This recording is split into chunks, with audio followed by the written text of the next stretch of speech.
പല കുടുംബങ്ങളെ വഴിയാധാരമാക്കുന്നതിൽ പ്രധാന പങ്കുവഹിക്കുന്ന ഒരു കണ്ണി കൂടിയാണ് ഇദ്ദേഹം.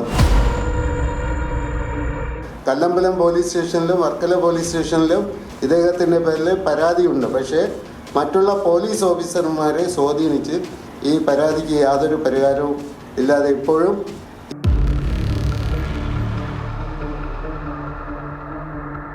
എൻ്റെ ഹസ്ബൻഡിൻ്റെ ജീവിതം തകർക്കാൻ ഇയാൾ നോക്കിയായിരുന്നു. എനിക്ക് 50 ലക്ഷം രൂപ നഷ്ടപരിഹാരം എൻ്റെ ഹസ്ബൻഡിനെ ഇത് മേടിച്ചു തരുമെന്ന് പറഞ്ഞു.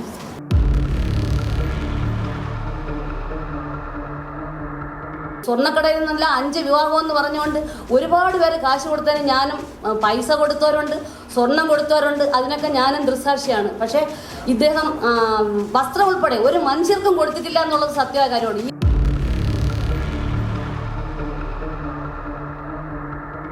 ചാരിറ്റിയുടെ പേരിലും സിനിമാ മേഖലയുടെ പേരിലും വൻ തട്ടിപ്പ് നടത്തുന്നു.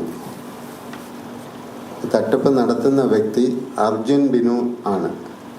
ചാരിറ്റിയുടെ മറവിൽ സമൂഹ വിഭാഗ തട്ടിപ്പ് നടത്തുകയും ക്യാൻസർ രോഗികൾക്ക് ധനസഹായം, സ്കൂൾ കുട്ടികൾക്ക് പഠനോപകരണ വിതരണം, നിർധന രോഗികളെ സഹായിക്കൽ, ഇതൊക്കെയാണ് സംഘടനയുടെ പേരിൽ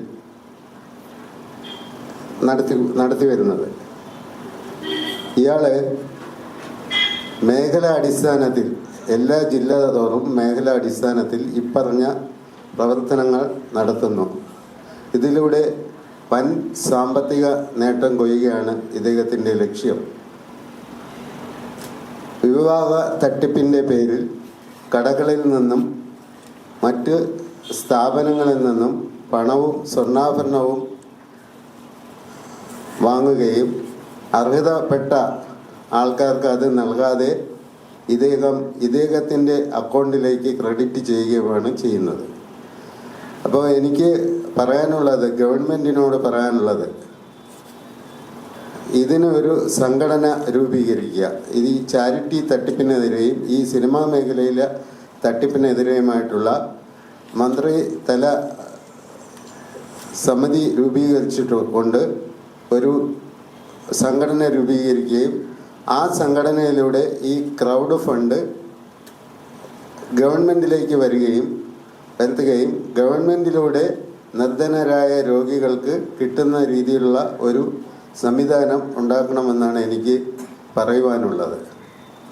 വിവാഹ സമയത്ത് ശിവഗിരിയിൽ വെച്ചാണ് സമൂഹ വിഭാഗം എന്ന പേരിൽ തട്ടിപ്പ് നടത്തുകയും നേരത്തെ പറഞ്ഞതുപോലെ ഉള്ള സ്കൂൾ യൂണിഫോം കുട്ടികൾക്ക് കൊടുക്കുന്നതും ക്യാൻസർ രോഗികളെ സഹായിക്കുന്നതും ഒക്കെ ഇതാക്കിക്കൊണ്ട് മാംഗല്യ വിവാഹം എന്ന് പറഞ്ഞൊരു നോട്ടീസ് അടിക്കുകയും അതിലൂടെ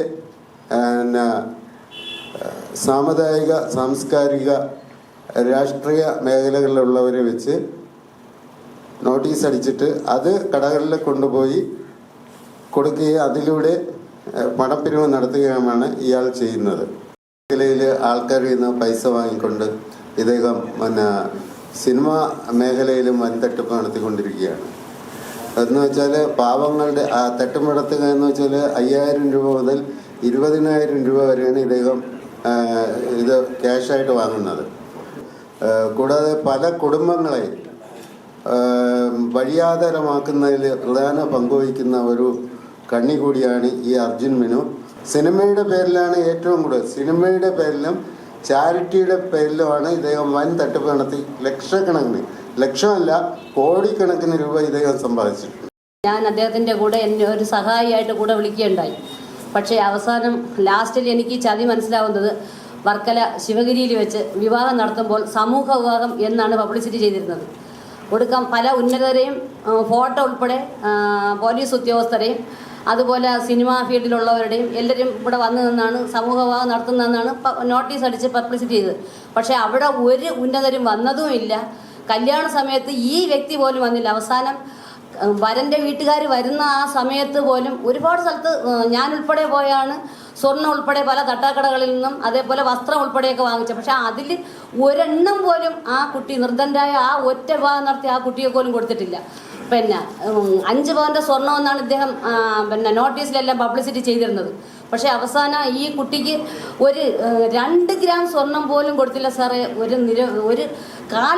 ഒരു മഞ്ചാടി സ്വർണം പോലും ഇല്ലാത്ത ഒരു താലിയാണ് കൊടുത്തത്. അത് ഒരു 6 മാസം പോലും ആ കുട്ടിക്ക് യൂസ് ചെയ്യാൻ പറ്റില്ല. അത് പോട്ട് അവിടെ വധൂവരന്മാരൊക്കെ അല്ല അന്നദാനം ചെല്ലുന്നിടത്ത സമയത്ത് ഇത് അവിടുത്തെ ശിവഗിരിയിലെ അന്നദാനം മാത്രമാണ് ആ വധുവും വരനും കഴിച്ചത്. ക്യൂ നിന്നിട്ട് അന്നദാനം സദ്യയാണ് കിട്ടിയത്, അല്ലാതെ അവിടെ കാശടച്ചിട്ടില്ല. അപ്പോൾ അത്രയും കബളിപ്പിച്ച് സ്വർണ്ണക്കടയിൽ നിന്നല്ല 5 വിവാഹം എന്ന് പറഞ്ഞുകൊണ്ട് ഒരുപാട് പേര് കാശ് കൊടുത്തതിന് ഞാനും പൈസ കൊടുത്തവരുണ്ട്, സ്വർണം കൊടുത്തവരുണ്ട്, അതിനൊക്കെ ഞാനും ദൃസാക്ഷിയാണ്. പക്ഷേ ഇദ്ദേഹം വസ്ത്രം ഉൾപ്പെടെ ഒരു മനുഷ്യർക്കും കൊടുത്തിട്ടില്ല എന്നുള്ളത് സത്യമായ കാര്യമാണ്. ഈ ഡ്രസ്സ് കൊടുക്കാൻ പോയതും ഞാനും കൂടെയാണ്. അതുപോലും കടയ്ക്കലുള്ള ഒരു മാർബിൾ കടക്കാരൻ അദ്ദേഹത്തിൻ്റെ മണ്ടയെ കൊണ്ട് കെട്ടിവെച്ച് നിങ്ങൾ 2000 രൂപയ്ക്ക് അത് ഒരു ജോഡിക്കാർക്കെങ്കിലും കൊടുക്കണമെന്ന് പറഞ്ഞ് അദ്ദേഹത്തിൻ്റെ ചെന്ന് അപേക്ഷിച്ചതിൻ്റെ പേരിൽ അദ്ദേഹം കൊടുത്ത 2000 രൂപയ്ക്ക് അകമുള്ള ഒരു ഡ്രസ്സാണ് ഭാര്യയ്ക്കും ഭർത്താവിനും കൊടുത്തത്. അവരൊരു പാവപ്പെട്ട വെറും നിർദ്ധനരായതുകൊണ്ട് ഈ 5 പവൻ്റെ സ്വർണ്ണം കിട്ടുമെന്ന് പറഞ്ഞിട്ടാണ് അവത്തുകൾ കയറി. പക്ഷേ നാളൊരു കാലം എന്തെങ്കിലും ഒരു ഇഷ്യൂ ആയി ആ കുട്ടിയെ തിരിച്ചു കൊണ്ടാക്കിയാലും അതിൻ്റെ വിധിയെന്നല്ലാതെ വേറെ ഒന്നുമില്ല. പക്ഷേ ഇദ്ദേഹം ഇങ്ങനെ കോടിക്കണക്കിന് പല മുഖ്യരെയും വെച്ചും കൊണ്ട് ഫോട്ടോ വെച്ച് പണപ്പിരിവ് നടത്തുകയാണ്. അതിന് ഒരു ശാശ്വതമായ പരിഹാരം ഇവിടെ നിന്ന് എടുക്കണമെന്നാണ് എനിക്കും താഴ്മയായി അപേക്ഷിക്കാനുള്ളത്. എന്തെങ്കിലും മാക്സിമം പറ്റുമെങ്കിൽ അതേപോലെ രജിസ്ട്രേഷൻ ഇല്ലാത്ത ഹ്യൂമൻ റൈറ്റ്സ് പ്രൊട്ടക്ഷൻ മിഷൻ എന്നുള്ള സംഘടന വെച്ചുകൊണ്ട് അത് ഒരിക്കലും രജിസ്ട്രേഷൻ അല്ല. ഞങ്ങൾ പോലീസ് സ്റ്റേഷൻ മുഖാന്തരം കൊടുത്ത് ആ സ്ഥലത്ത് പോയ പൂതക്കുളം എന്ന് പറഞ്ഞ സ്ഥലത്ത് പോയി അന്വേഷിച്ചപ്പോൾ അവിടെ അങ്ങനെ ഒരു ഓഫീസോ അങ്ങനെ ഒരു രജിസ്റ്റർ ചെയ്ത സംഘടനയോ അല്ല ഇത്. അപ്പം നിരവധി ആൾക്കാരെ ഇങ്ങനെ വർഷം തോറും കബളിപ്പിച്ചുകൊണ്ടിരിക്കുകയാണ്. ടീച്ചർമാരെ എന്ന് പറയാൻ പിരിച്ച് ഞാൻ കൊണ്ട് കൊടുത്ത് രസീറ്റൊന്നും തരത്തില്ല. ഒരു ദിവസം കുറഞ്ഞത് ഞങ്ങൾ 15,000 രൂപയെങ്കിലും ഞങ്ങൾ പിരിച്ചു കൊടുത്തിട്ടുണ്ട്. എൻ്റെ കെയർ ഓഫിൽ തന്നെ എൻ്റെ നാട്ടിൽ നിന്ന് തന്നെ ഒരുപാട് ഞാൻ പിരിച്ചു കൊടുത്തിട്ടുണ്ട്. പക്ഷേ ഇയാൾ നിർധനരായ രോഗികൾക്കുള്ള ചികിത്സാ സഹായം എന്ന് പറഞ്ഞ് കൊടുക്കുന്നതാണ്. പക്ഷേ എല്ലാം അയാളെ പോക്കറ്റ് വെച്ചുകൊണ്ട് പോവുകയാണ് എന്ന് ആർക്കും ഇതുവരെയ്ക്കും അയാൾ ചികിത്സാ സഹായം കൊടുത്തിട്ടില്ല.